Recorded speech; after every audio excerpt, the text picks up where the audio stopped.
네, 여러분 안녕하십니까. 오래간만에 스튜디오에 모셨습니다. 청년 정치인의 상징, 우파 청년의 상징입니다. 박결 전 국민의힘 청년위원장 모셨습니다. 어서 오십시오. 네, 안녕하세요. 반갑습니다. 요즘 좀 뜸했는데. 네, 아무래도 뭐 저도 먹고 사는 일이 바쁘다 보니까 예. 근데 이제 또 시국이니만큼 그럼요. 좀 많이 움직여야겠다는 그럼요. 생각을 하고. 이제 대선도 다가오고. 맞습니다. 그다음에 이제 여러 가지 대선에 또 우리가 당하면 안 되니까 예. 그 청년들이 또 움직여야 되니까 네. 청년 정치 또 우리 저 중심에 있으니까 박결 대표가 잘 해주시길 바라고요. 자, 오늘은 이 주제를 또 가져 나오셨네요. 드루킹 조작이 지금 예. 김경수가 이제 뭐 실형을 뭐 대법원에서 끝났는데 맞습니다. 2년 이거 2년은 뭐 턱도 없다고 적다고 생각하죠. 그래도 다행히 실형 선고 받았는데 네. 그렇다면 김경수로 끝나는 건가? 그렇죠? 네. 그것만 끝나는 건 아니죠, 이게.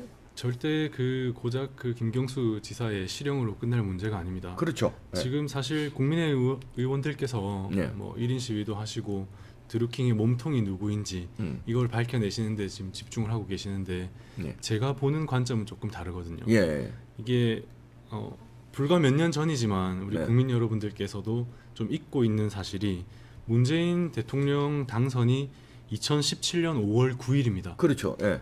그런데 불과 그 2달 전에 예. 2017년 3월 10일에 박근혜 대통령께서 그렇죠. 탄핵되셨거든요. 예. 그러니까 이게 고작 2달밖에 걸리지 않은 사건입니다. 그렇기 때문에 이 김경수와 드루킹과 그리고 그 외에 또 지령을 받아서 움직이는 댓글 여론 조작하는 세력들이 있거든요. 그렇죠.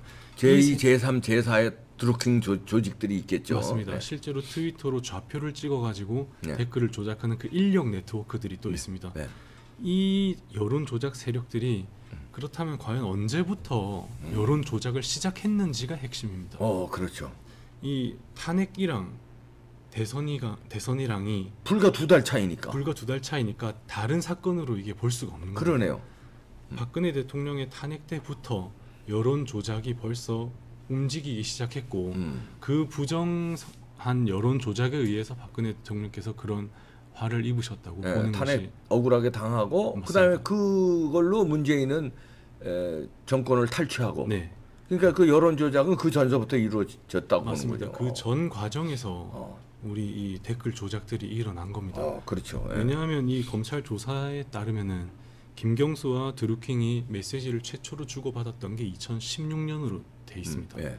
그리고 문재인 대통령을 도운 그룹입니다라고 드루킹 자신이 발언한 시점도 2016년부터 우리는 문재인 대통령 만들기 위해서 도왔다 이렇게 말을 했거든요. 그렇죠. 그러면은 2016년도가 언제냐면 전 국민이 그 촛불 집회를 하느라고 전 국민이 거리로 나와서 전 국민도 아니죠 사실. 아니 그냥 이제 하여튼 일부. 소수의 국민들이 나왔을 때 그때부터 이미 여론 조작이 일어났던 겁니다. 예. 근데 이거를 지금 우리가 마치 다른 사건인 것처럼 사실상 지금 국민의힘에서도 박근혜 대통령 탄핵 이야기를 꺼내면 예. 뭔가 좀 극우 태극기 뭐 이런 식으로 지금 몰이를 하고 있지 않습니까? 프레임을 그러니까 이 짜는데. 국민의힘 의원들도 그 문제를 아주 조심스러워하고 네. 안 다루려고 그래요. 참 나는 어떻게 어이가 없습니다.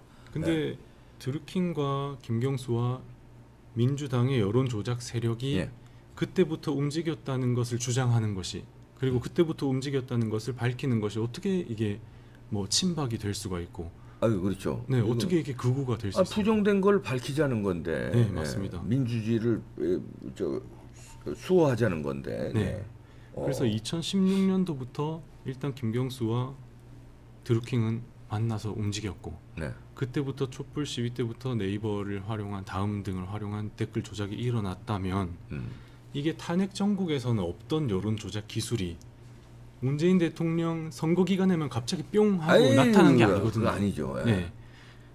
그렇기 때문에 이게 하나의 사건으로 보는 것이 맞다. 저는 그렇게 생각합니다. 그러면 이제 김경수를 위시로 한 드루킹 일당이 문재인의 당선을 위해서 단지 그 여론 조작한 것뿐만 아니라 네. 박근혜 대통령 탄핵시키기 위해서 여론 조작에 움직였다. 네. 그렇게 이제 합리적으로 의심이 되는 거죠. 맞습니다. 네.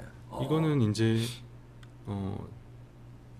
제가 말씀드리고 싶은 거는 드루킹 특검법이 네. 도입되고 나서 네. 그 이후로 네이버 댓글에 네.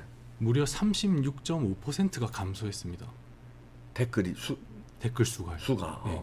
그러니까 이 특검법이 도입되니까 그때부터 이제 몸을 사리기 시작한 겁니다. 여론 조작 세력이. 그렇게 해서 줄어든 댓글 수가 36.5%입니다. 엄청난 양입니다. 거의 절반에 가까운 댓글이 갑자기 달리지 않은 그러면 겁니다.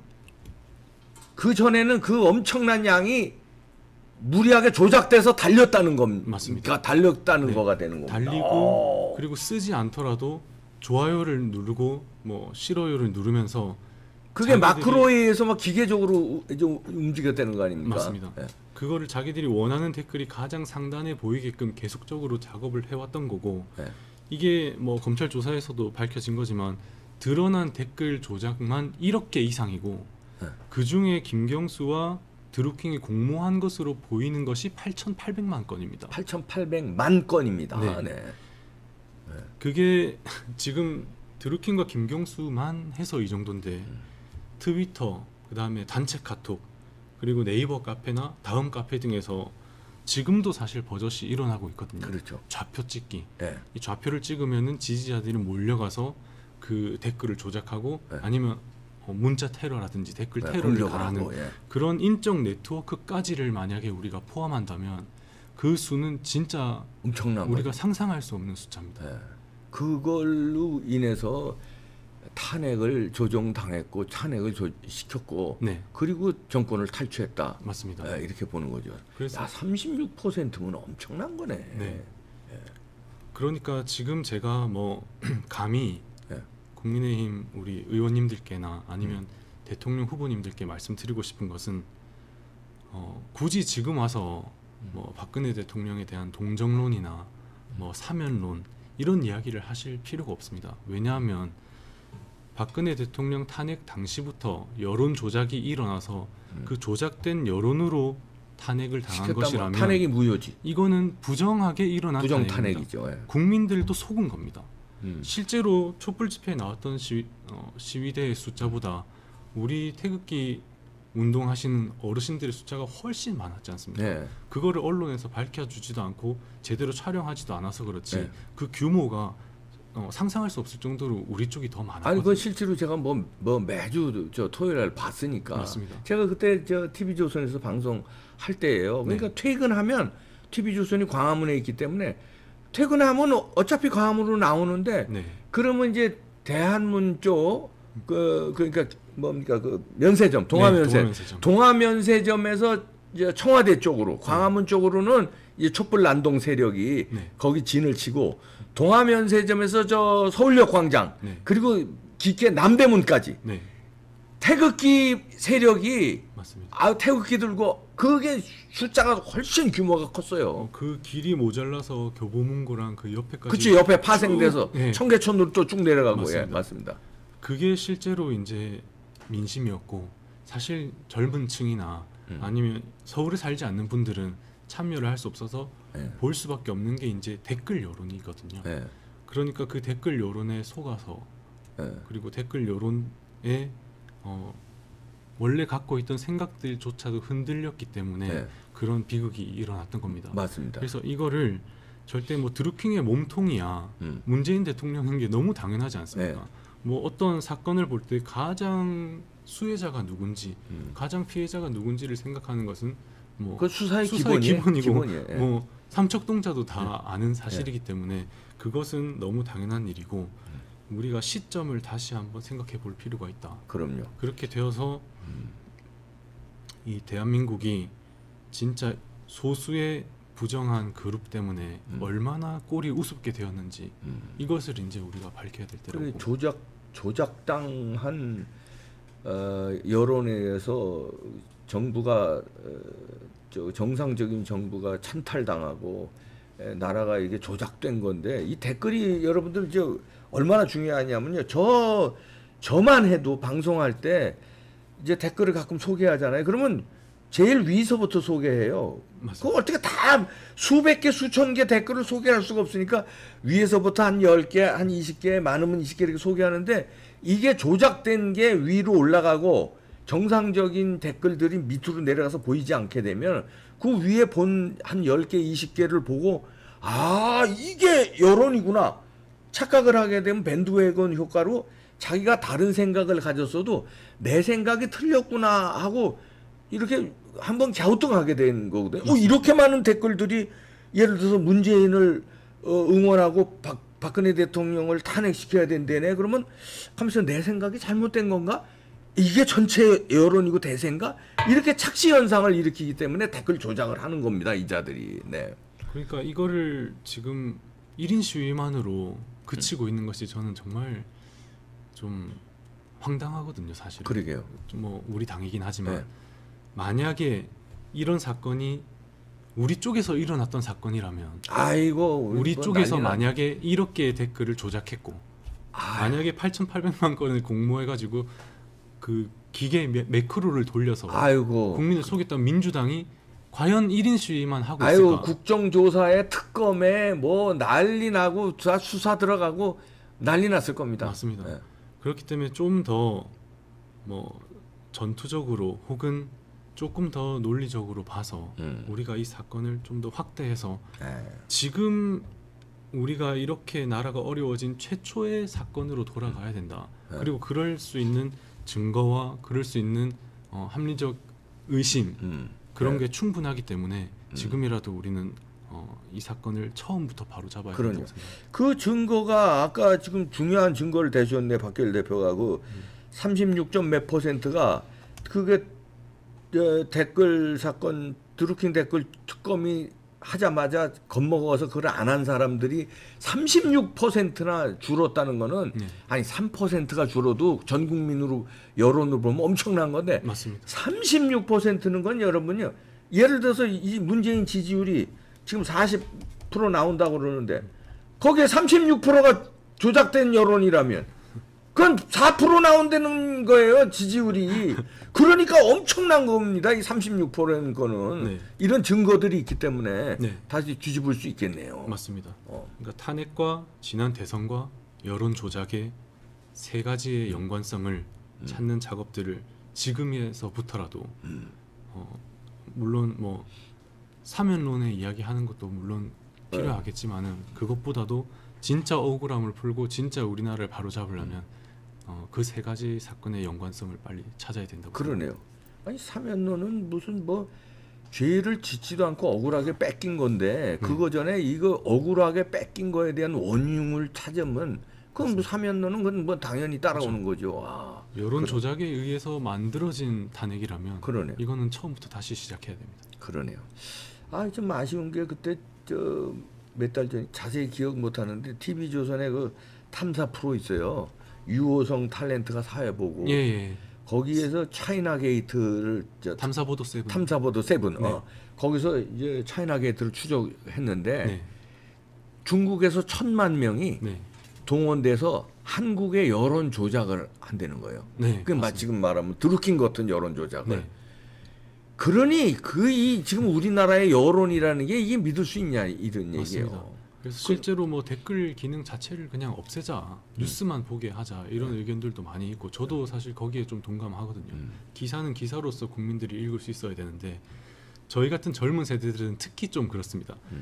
뭐 제목을 보고 기사는 댓글을 봐요. 넘기고 네. 그냥 댓글만 먼저 보거든요. 맞아요. 네. 그게 뭐 젊은 사람들의 대부분의 그냥 뭐 습관입니다. 그렇기 때문에 이거는 가만히 있을 수 없는 일이고 그리고 그때 당시 촛불 시위에 네. 중국 유학생들이 대거 참여해서 네. 움직였던 것도 실제로 드러난 사건 아닙니까?